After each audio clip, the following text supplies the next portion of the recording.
Again, we have Mr. Arun Patnaik, Director and CEO of Aabsys IT, based out of Bhubaneswar, and again part of NASSCOM SME Council, leading the charter in the Eastern region. As a subject matter expert, we are glad to have Ms. Nidhi Bhasin, CEO of NASSCOM Foundation, with us today. Let me brief you about the Nidhi a bit more so that you'll be aware about what kind of interaction you can expect from today's conversation. Nidhi is a professional in social development sector with over 2 decades of experience. As an alumnus of prestigious Delhi School of Social Work, Nidhi wears multiple hats and has proven skills in program and team management, regulatory understanding of CSR laws, finances, compliances, and among others. At NASSCOM Foundation, she is working towards employability-driven skills to the undeserved youth, then encouraging and incubating tech for social good and fostering women entrepreneurship.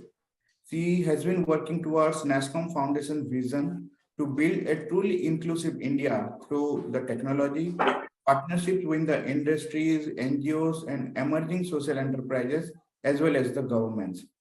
Welcome, Nidhi.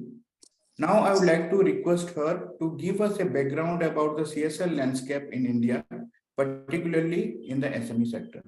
Nidhi, over to you. Thank you, Saurabh. Thank you so much for the warm welcome. Good morning, everyone. Good afternoon, everyone.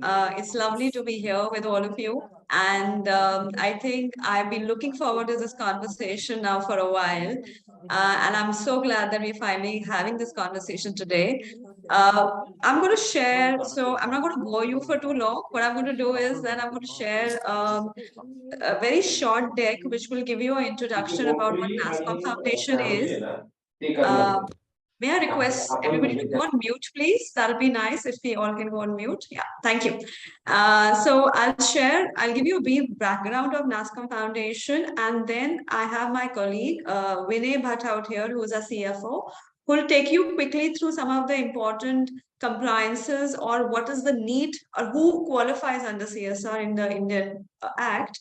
Post that, we'll have some interesting conversation along with Ashwin, Arun, and Sriram. So, and then we can take up some questions towards the end of it. So I'm just sharing my screen here. Do let me know if everybody can see it. Is it visible? I'm assuming it's visible, right? Yeah. So we are, NASSCOM Foundation is a part of NASSCOM ecosystem. We have just celebrated our 20 years of existence. We have done some transformative work in the last 20 years in the area of tech for good. I can proudly say that we are the only neutral non-profit entity which represents the tech industry. And we have a presence across the country, and we believe that through technology, we can reach the last mile. And we basically specialize or focus on some impact streams like digital literacy, skilling employability, and women entrepreneurship. And everything that we do is around tech for good. It is around tech for social impact. And along with when we say tech, we do work a lot on innovation, and we are the biggest software provider for non-profit organizations. We have over 10,000 NGOs which are registered with us, where we give them softwares so that to increase the efficiency at a low cost. And we also do a lot of work around volunteering, and we focus a lot of our efforts towards inclusion work, a lot on diversity here. What we actually do is align ourselves to the Sustainable Development Goals. And it's these 6 goals that you can see on the screen that we have decided to focus on. And the whole idea is that how we can support and work along with the government to achieve our SDGs by 2030. And whatever we do, the idea is how can we help the country to reach its SDGs at a faster pace, and we do our own bit out here. As I mentioned earlier, our sorry, our basically area is digital literacy, skilling employability, women entrepreneurship. We work a lot in the rural areas. In fact, in the last 1 year, we have started working also in the aspirational districts, which are the most backward districts in the country. And we are working in 24 states. This is the map across the country. And as an organization, we have been growing in the last few years. So till last year, we were working in 16 states. This year, we are working in 24 states across the country. I'm sure if you really look at, if any of you interested, if you look at locations, this would be very close to where your manufacturing setup, your offices are. And there'll be great opportunities for you to be associated into our programs across these 24 states. This is how we collaborate. This is our ecosystem. Basically, we work with corporates, we work with government, we of course work with the media, and we work with NGOs. This is how we work across the country. I'm going to just ask Vinay, who I mentioned earlier is a CFO, a very passionate person who comes from a corporate background, but decided to make a move to a nonprofit sector last 2 years. And Vinay, over to you. If you could quickly take everybody through who qualifies for CSR. Thank you, Nidhi, and welcome everyone, and thanks for this opportunity to NASSCOM to speak on such a passionate subject, right? Corporate social responsibility was what started as a voluntary activity way back in 2014 onwards, took a turn in 2018, making it kind of mandatory with the kind of regulations that the government has passed. It became more of mandatory spend that needed to be done, and there were a lot of frequently asked questions and clarification notes, all those things which have come out in the last 2 or 3 years, which makes it more important that we kind of read through the fine print and understand whether it's applicable to any of the organizations that are there. Like I mentioned, it is governed by the Companies Act, so it is a corporate social responsibility. The first applicability is that it should be a company, right? So it will not be applicable to a non-company. So it has to be a company. And if it is a company, if you look at the three conditions that they have listed out, if you are satisfying either one of these conditions, then the CSR laws will be applicable to that organization. What are the three conditions? One is net worth of more than 500 crores, and or second condition is turnover more than 1,000 crores, and the last condition, which is where most of the organized small or medium organizations come into a picture, is having a net profit of rupees 5 crores or more, right? So it is not a definition where you have to satisfy all the three conditions. If any one of these conditions are met, you are required to spend. The CSR laws will be applicable to you. And what is the spend that you have to do? It is the minimum spend is 2% of average net profits of the last 3 years. So that means it goes back to 3 years. You calculate your average spend, average net profit, and you apply 2%, and that is the liability that you need to. I'm using the word liability very carefully because that is the amount that you need to spend, because there are certain penalties, then there are certain laws that you need to follow in case you're not able to spend, right? I'll come to that in a very brief moment. So this is what the law says. So the conditions are: you should be a company, not a LLP or any other organization. You should satisfy one of those three conditions, which is net worth of 500 crores or more, the turnover of 1,000 crores or more, or having a net profit of 5 crore or more. When you say net profit, it is calculated as per the Companies Act, not as per Income Tax Act or any other act that you are calling. It's as per the Companies Act under section 198. So where in the managerial remuneration, etc., all those conditions are met. One of the important things which I would like to highlight here is it is applicable to the company and not to a sister company or a holding company. What do I mean by that is, in case you are a subsidiary of another company, you are an SME, when the other holding company does not, and you are liable for CSR spend, the holding company will also have to satisfy one of those three conditions. Only then it will be liable for CSR, right? Modes of implementation. One of the things that it's clearly mentioned is it should be by the company itself, so they can undertake some programs through their employees, etc. So that's one of the things.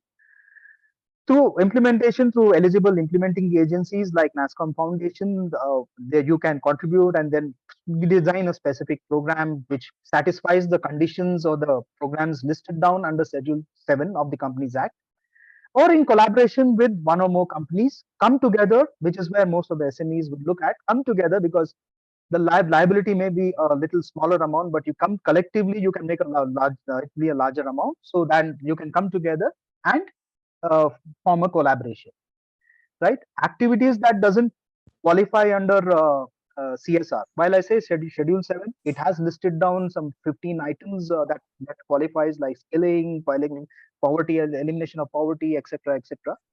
Some of the things that doesn't qualify is activities undertaken under normal course of business. That is not eligible as CSR.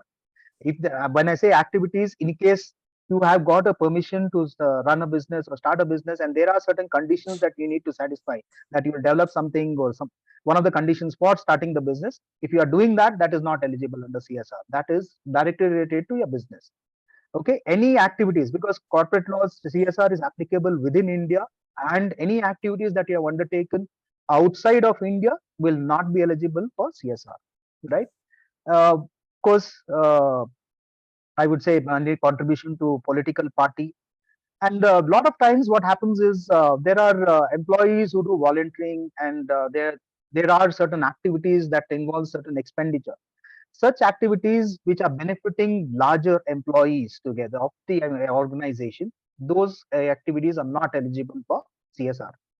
And of course, sponsorship activities like one-time sponsoring a marathon or any of the events that is there, that will not be eligible for CSR, right? And of course, the last point I've already explained, which is fulfilling the statutory obligation under any law. So those are not eligible under CSR. So just to gist of this, anything that comes in as a CSR activity, which is for though may fall like a CSR activity, but is in the normal course of business, will not be eligible for CSR activities. Now, like I already mentioned, CSR spend, any company complying with the CSR provision has to spend. Once you satisfied one of those three conditions, you have to spend 2% of the average net profit. Why averaging is, in case you have a loss or a lower profit in the previous year, automatically your liability for spend reduces.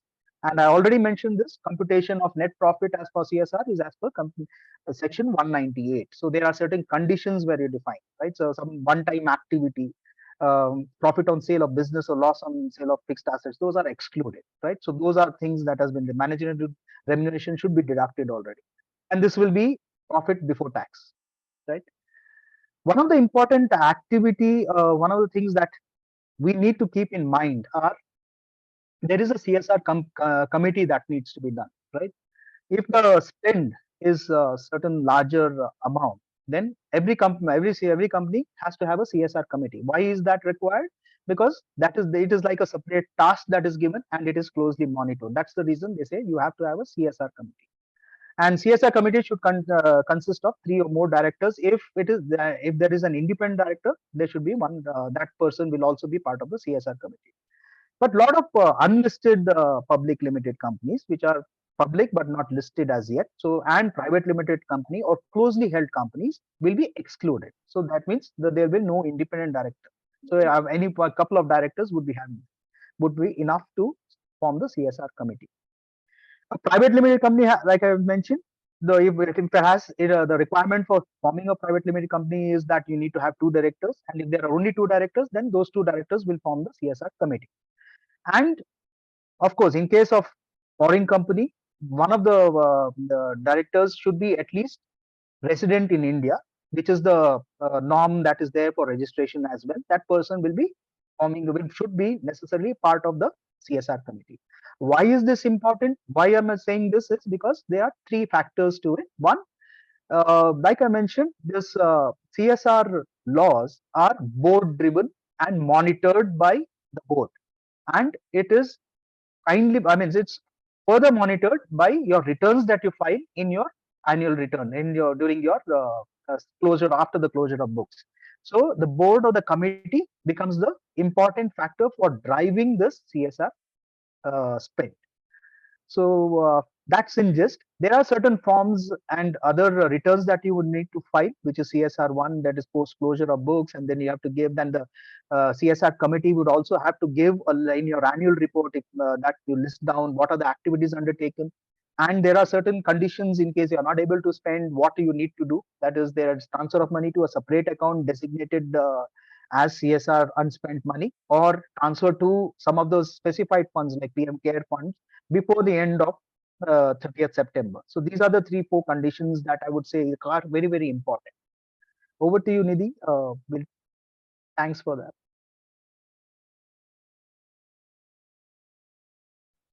Thank you, Vinay.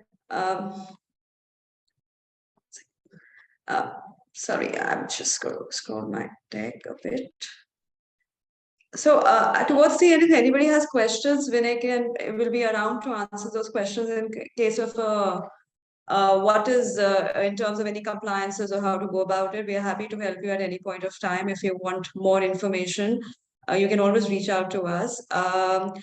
Before we start more of a discussion in the panel, I would just also want to highlight on the fact that why should SMEs do CSR, whether you are covered under that that category that Vinay spoke of or not, because there has been enough studies and research to show that how CSR really helps in terms of overall growth of a company. So it doesn't need to be seen only as giving back or a charity.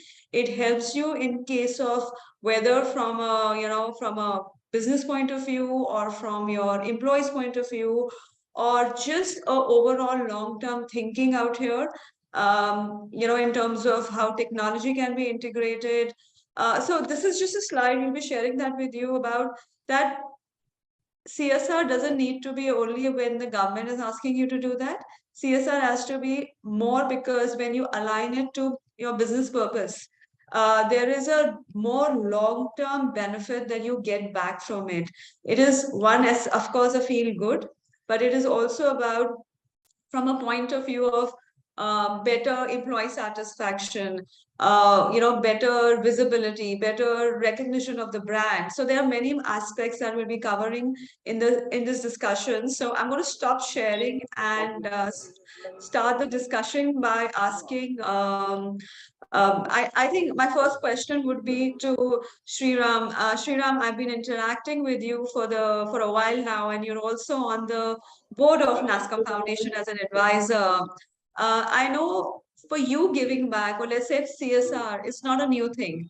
I know that it was right there with you from the inception of your company. Would you like to share that what made you think that giving back is something which is essential for the hygiene health of your company? And how did you arrive at this business case for doing good, especially in the SME segment? So if you could highlight on that. Sure, Nidhi. Thank you, Nidhi. Thank you, NASSCOM, for organizing this session. And I want to give you a bit of background for my CSR initiatives based on Nidhi's question.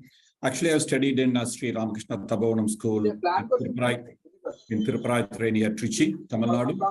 So we were brought up in our school by our Swamiji, Swami Chidvananda Maharaj. The school is based on teaching of Swami Vivekananda and holistic education. So we were taught to give back to the society. That is the point. I just want to give that background. I want to link, and especially public good is important part of school development. Even after completing my engineering graduation, started my company. So I got a spiritual guru, and he also started telling that keep sharing is for underprivileged who are in need. It is very, very important. That's how from the beginning it has come in my life. So that is what it is started. And if you look at, I have started doing 23 years back. So maybe around 2000. So I have started. That time there is no law, rule, nothing. So we have started making profit because of our brought up from the family side, parents, as well as school. And so these are all the main values. So I brought up and then started doing.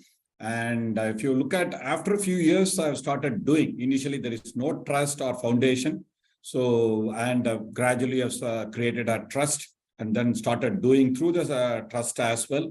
And in and around Pondicherry predominantly. And if you look at government has come out, so the CSR, I think earlier when I also touched upon 2013 and then implemented operational 2014. And so initially it's a voluntary, then again, subsequently it's mandatory for everyone. For me, it is a very, very seamless transition because I started doing. There are various areas we are doing. So many people helped us to come up to this stage. So I have started the company with 5 people. Today, we are a medium-sized company. So under SME category. So many employees we are able to provide. So we are all taken from that society. So we are also wanted to help others in the society. That is there in my mind. That is how we have started doing. And if you look at, we have created around 7 different focus areas. Maybe I'm not going everything. So maybe 2-3 areas alone I want to touch upon. So healthcare area we are supporting, education area we are supporting. So environmental protection and the sustainability area we are doing. If you look at, we are looking at 2 areas: short-term impact projects, long-term impact projects. Short-term, very minimalistic we are doing. So maybe it's a revenue-related expenditure for the other companies or other NGOs. So more we are looking at a long-term. So projects. So that is basically mostly a capital expenditure in nature, so that we can create an asset that will be useful for a longer term. So that's how we are doing. For example, in renewable energy, so we are doing for the third party. We are doing in the education area. Maybe I'll talk about what is that we are doing in the environmental area. So one is we are doing in the neighborhood area, both near my house and the office area. So the entire area. So we have planted trees and then maintained. So that is the one area. Second one for Abdul Kalam initiative in 2012. So there is a Thane cyclone in Pondicherry and Kadalur area. There are a lot of trees uprooted. So we have worked with President Abdul Kalam, and 20,000 trees we have sponsored and we have worked with them. So that is one area.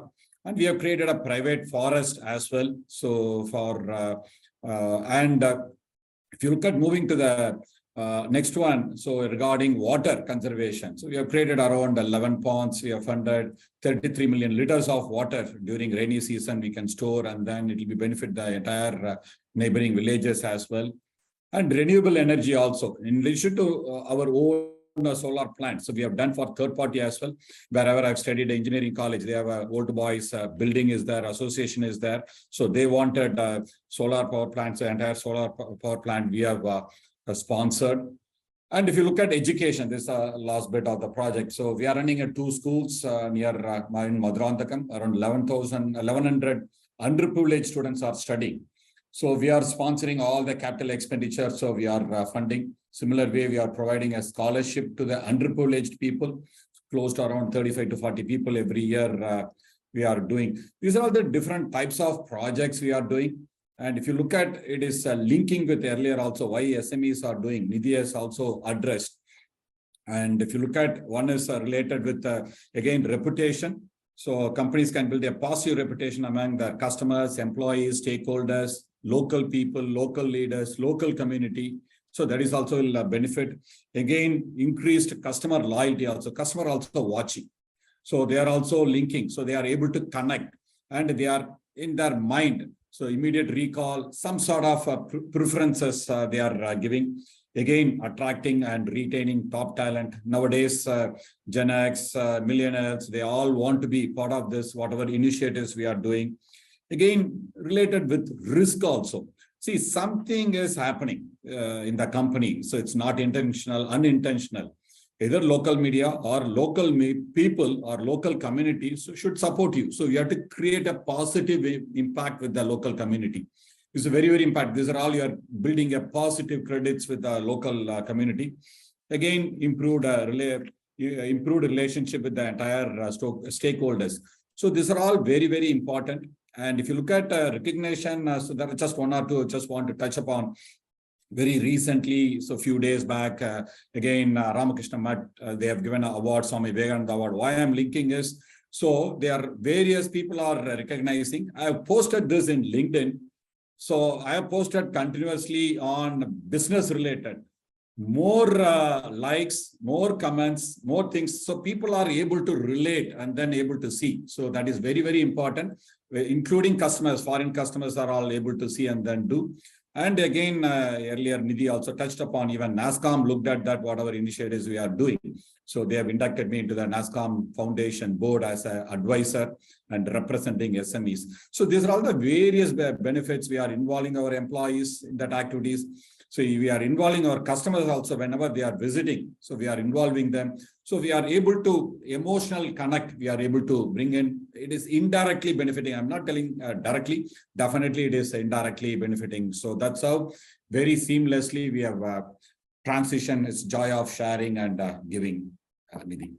Thanks, Sriram. Thank you for sharing that. And it's a whole lot of thing. I won't really think that an SME would be doing so many things. And actually, yours is truly an example where you don't need to limit it to only saying I will support 50 children, right? Because the canvas is very, very large, and different causes appeal to different people. And one can actually say that between a balance between what your passion is and what is the business purpose, what is the cause that you can identify and start working in terms of your social responsibility, supporting that. That brings me to Arun. Arun, one is that how can we help? When you spoke about a lot of compliances, why should, if somebody needs to register, but why should an SME really understand the CSR compliances and be future ready? Why do you think, or, it's a lot of time and one can wait for it, or you think that's really, really important for everybody to understand these compliances right now? Hi, everybody. And first of all, to Sriram, commendable initiative you have taken. And it was just spellbinding to hear all the different things that you're doing besides running the business. So to your question, Nidhi, I think the SME companies are mostly entrepreneur driven. And in course of their business, they do some kind of a social work within their means and as per their convenience. For example, at Aabsys IT, we were approached by Sainik School, Bhubaneswar, to provide for a computer lab for a school they ran for the underprivileged called the Bal Public Sainik School. We were glad to furnish their lab by refurbishing our old computers, which were sufficient for a basic computer awareness and learning for the children. Now, for us, although this seems to be a CSR activity, we do not know how to budget this expenditure under a CSR spend. So I'm sure a lot of SME companies must be making such contribution for social causes. So it would really help if NASSCOM Foundation can guide the SMEs as to how such contributions can be booked under CSR activities. Now, so this is I think this is a way that NASSCOM Foundation can help the SMEs. Now, why the SMEs need to understand CSR compliances and be future ready? I would say that, as the SMEs grow and become successful and come under the regulations of the CSR Act, it becomes very important to be statutory compliant under the law to conduct the business. And being statutory compliant right from the start helps in building a strong foundation for future growth of any business.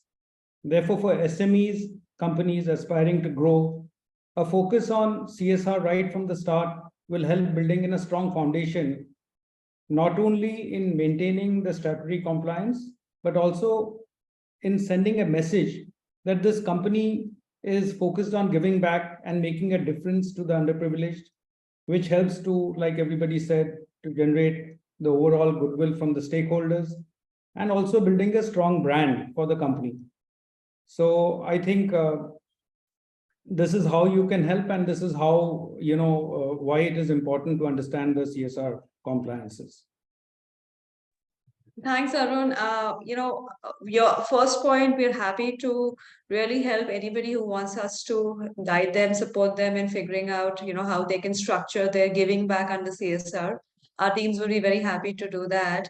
And definitely, I think it's also about a lot of positive thinking. Even if you are not under the mandate, if you start giving back, you're actually sending the message in the universe that you'll reach there very fast, right? So you're anyway future ready. Ashwin, a question for you.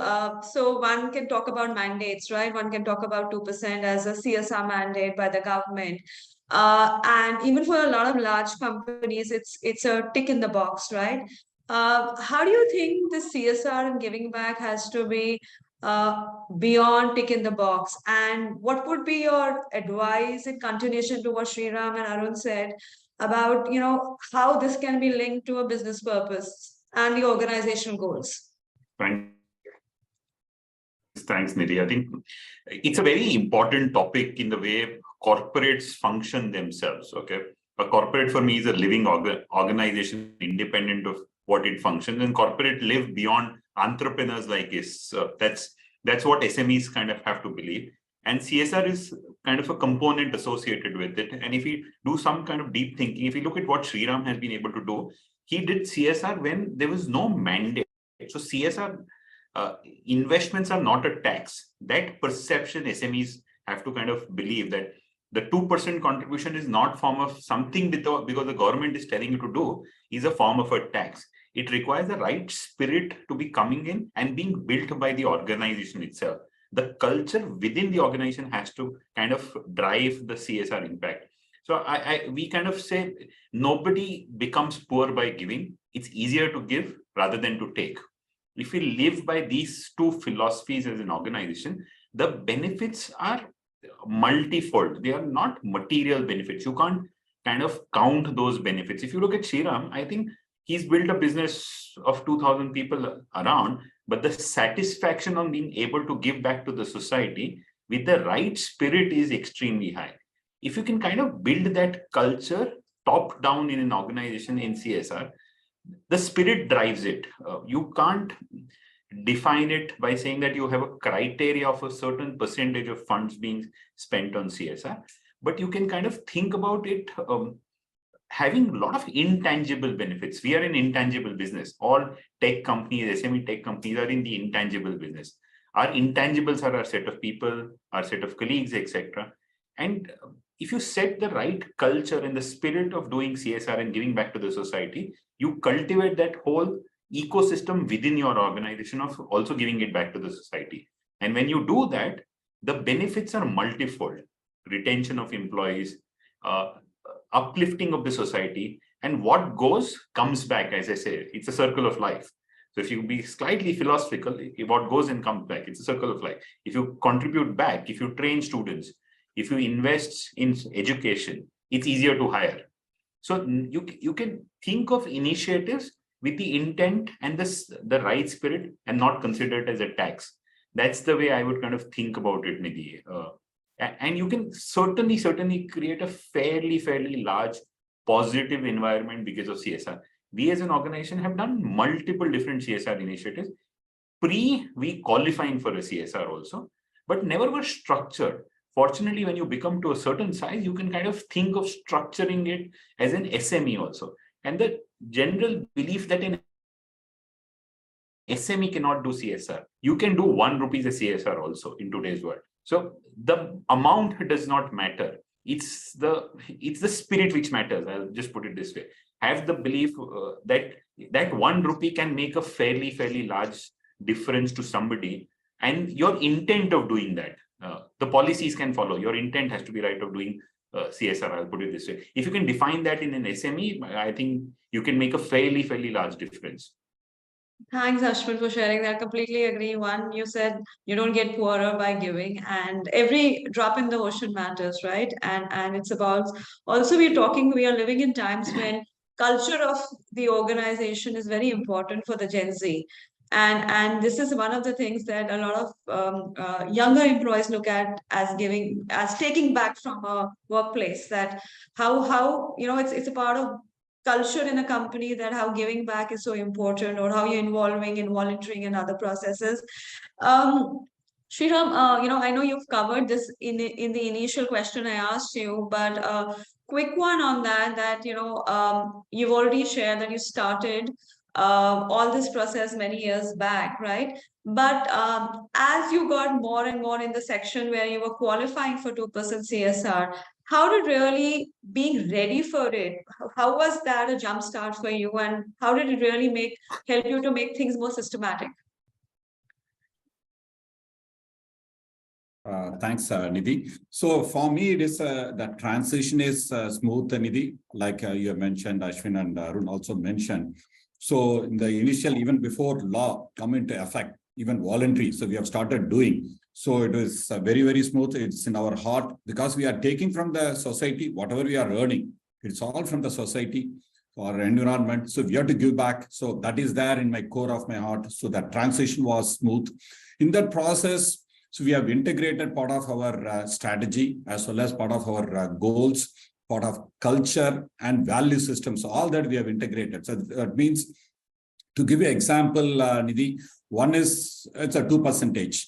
It's not only the company is 2%, both my personal, whatever we are earning. So both myself and Anu, equal amount we are contributing. So that is one. Second, so we want to take care of employees, though it is not coming under CSR. So we want to give back. So there are a lot of things we have done in case of any calamities, any disaster. So for the employees or house got affected or any other major health related problem beyond their control, anything we have helped. So we have created a 1% fund internally. That's nothing to do with CSR I'm giving. So we have to go beyond. That is what Ashwin has talked about. It's not the spirit is important.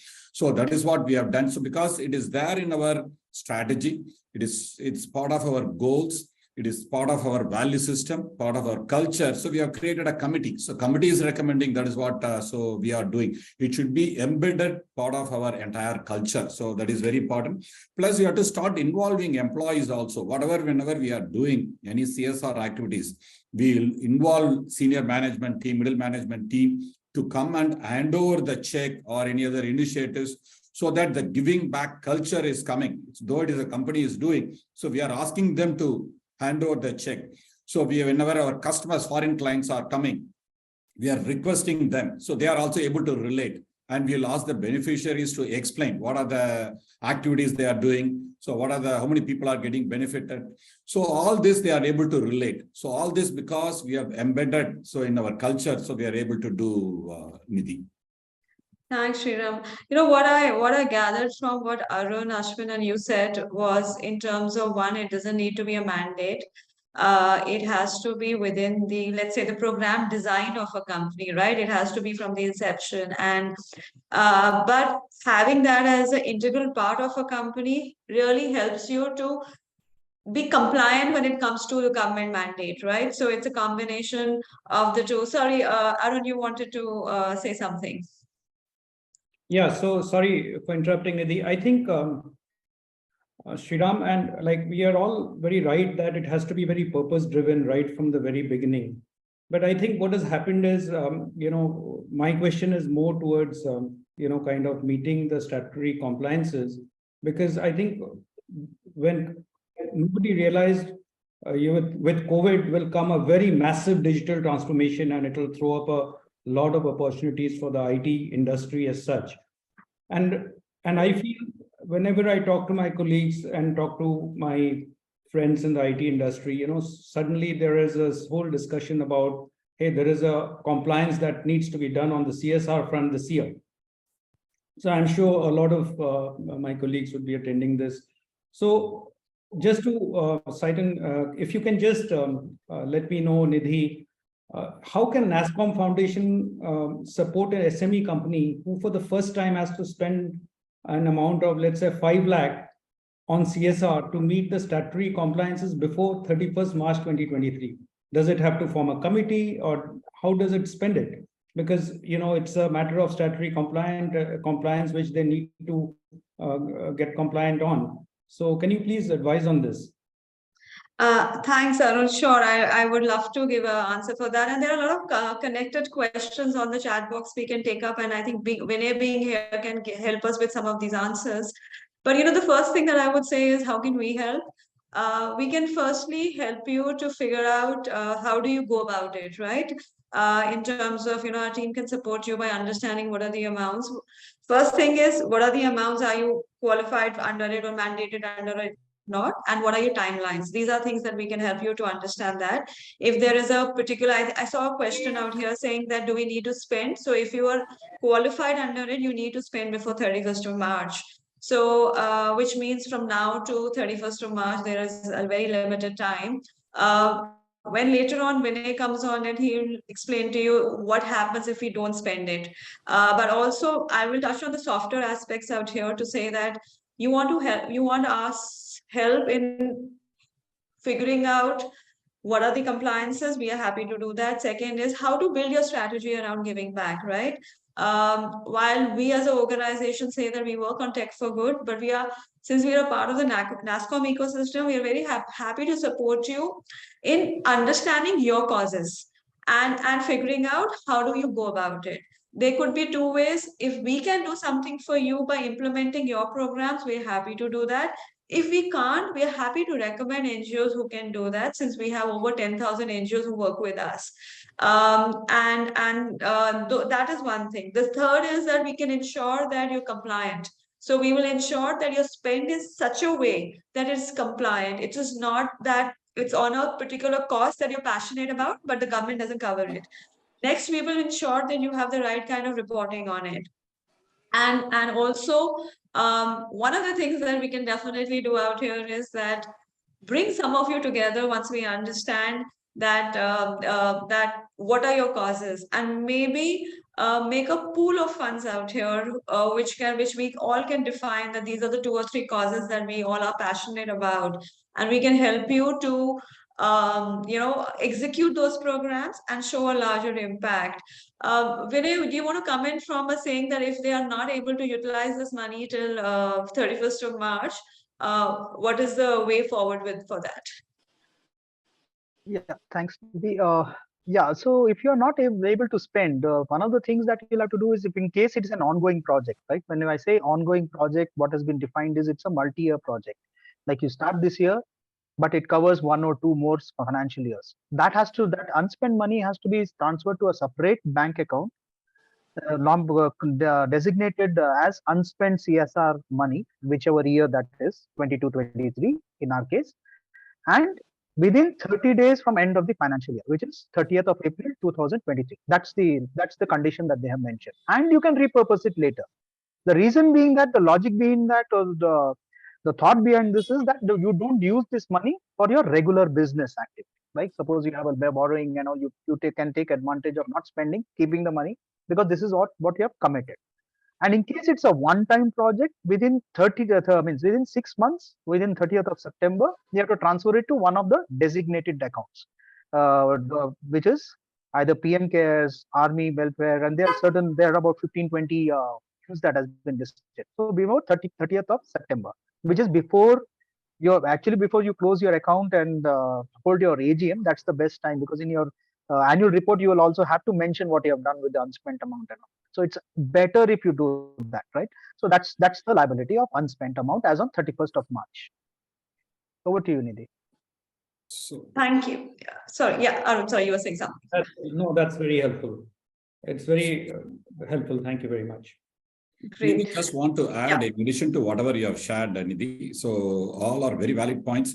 Just 2, 3. First, commitment should be there with founders and owners. That's very, very important. So that is one is compliance, more than compliance, that's spirit. So that is one. Second one is whatever focus areas you can identify, 2, 3 areas, whether you want to do an education area or healthcare area or environment area. So once you identify, then you can start working. So you are picking many areas, maybe whatever your local requirements or your passion, so you can work. So that way you can narrow down.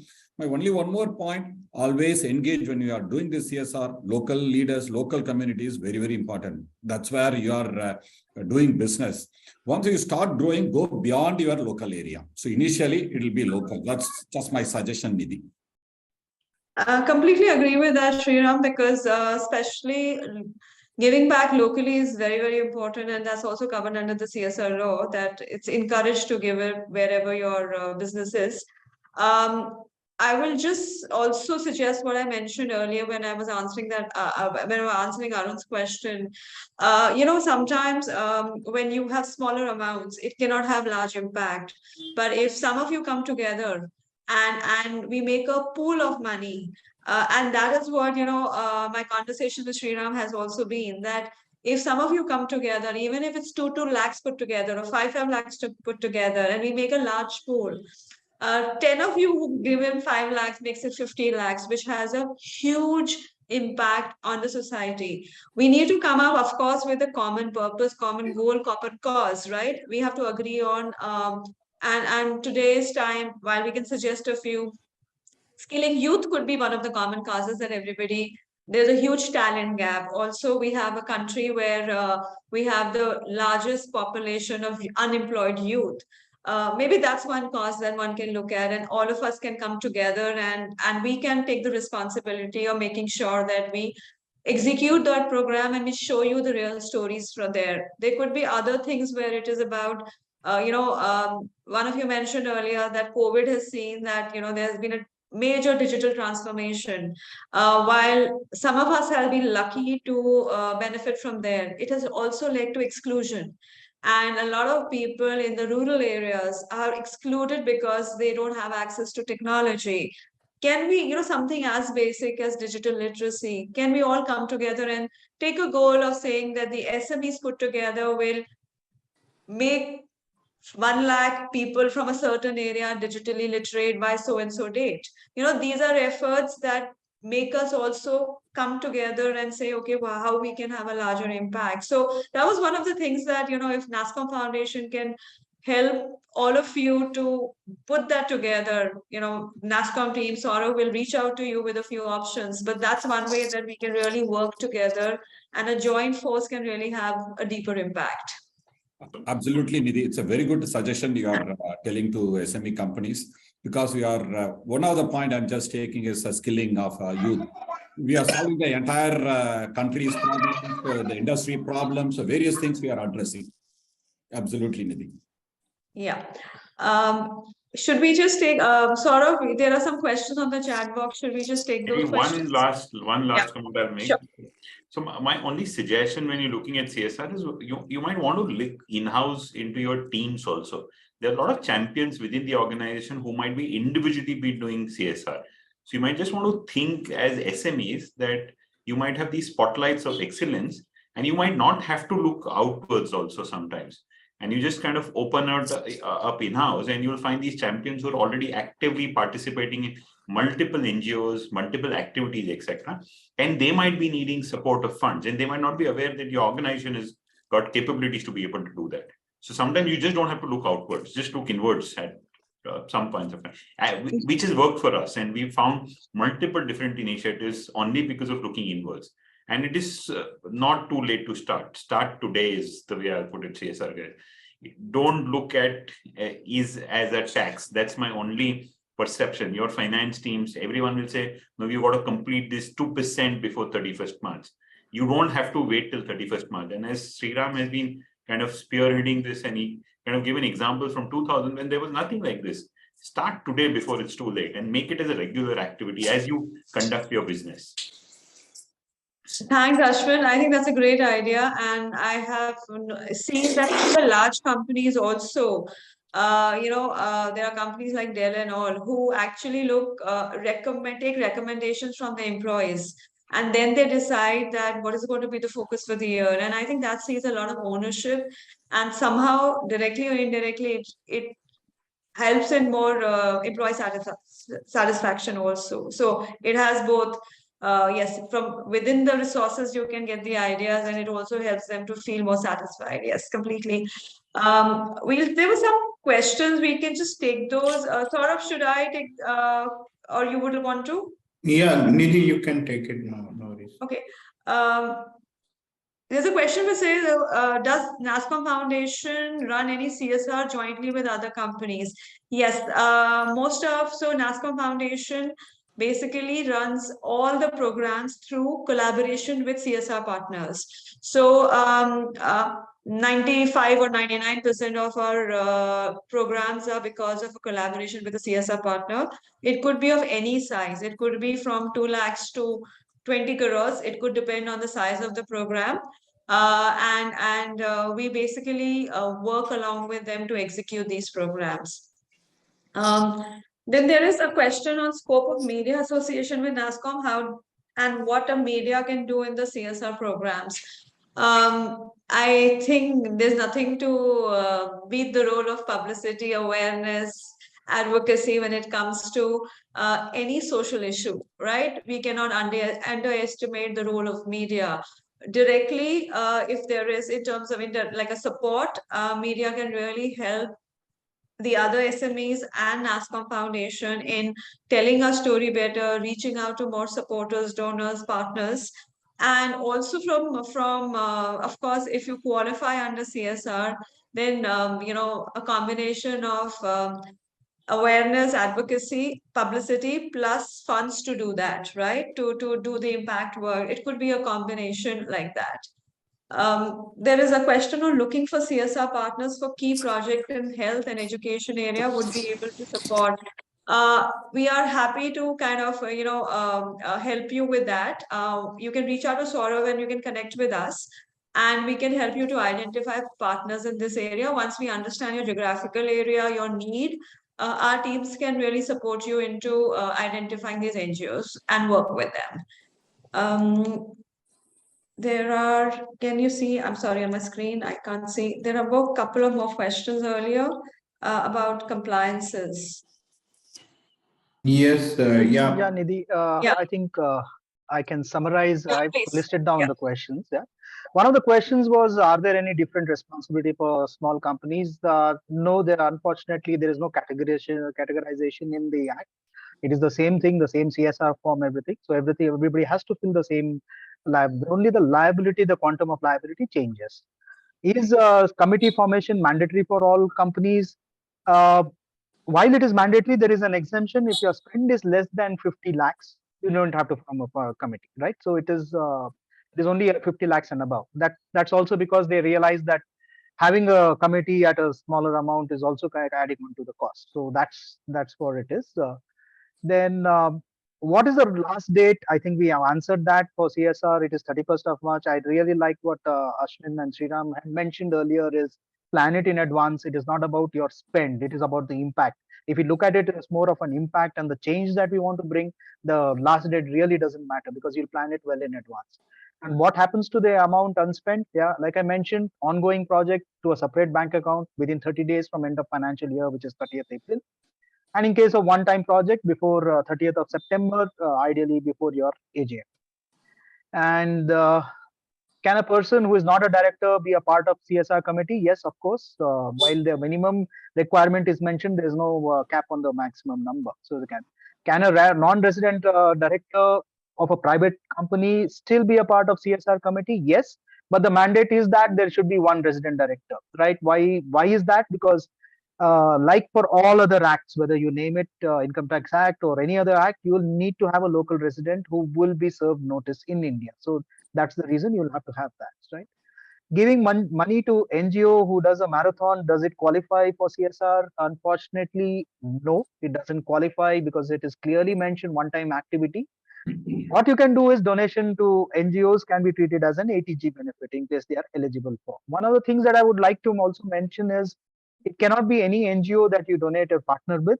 There are certain requirements that is there. It should be at least 3 years into this and registered under the Companies Act to be eligible to do this CSR activity. So if you go through any of these NGOs, they will have a CSR registration number, right? And also, of course, without mention, ATG and 12A, etc., should be there in force. In minimum number, it is 2 for CSR committee. Is it mandatory to have an external NGO member in CSR committee? It is not mandatory. You can have internal things as well, internal people as well. That's it, Nidhi. I think covered most of it, and I don't think any other questions from compliance point of view. If anybody has any questions, Saurabh has already shared his email ID. We are happy to come back to you with all the replies. If you want any conversation for future, we are happy to facilitate that for you. And yes, what I mentioned earlier, if you need help with identifying your causes, building your CSR strategy, more than happy to work with all of you to do that. And if any of you ever want to visit any of our programs, we are happy to facilitate that also, because sometimes making a visit also really helps. And it's been really lovely for me to have this conversation, because it's not about today, but it's about, also being ready for future. We also need to be ready for future, that how many more companies, small or big, we need to partner with, and be ready to kind of make sure that we do some impactful work. Back to you, Saurav. Yeah, thank you, Nidhi, and thank you everyone from the for joining this important session on CSR. And I would like to thank our other speakers, Arun, Sriram, Vinay, and Ashwin, who were there to present their views and how they are guiding their CSR efforts in their respective organizations. We as a NASSCOM, are very much committed to this cause. We all call, Tech for Good, and we'll be really happy to support our SME members in their CSR journey. I would, again, emphasize that please feel free to reach out to us. I've already given my email ID. We'll be able to support you, leveraging our larger ecosystem, our reach, and our, expertise in this area. And that would really give help us to move in the right directions as far as the SMEs are concerned. So thank you everyone for joining us today. And on behalf of NASSCOM SME Council, I would like to wish you a happy and super Friday and happy weekend. Thank you. Thank you, everyone. Thank you. Thank you. Thank you. Thank you. Thank you. Thank you. Thank you.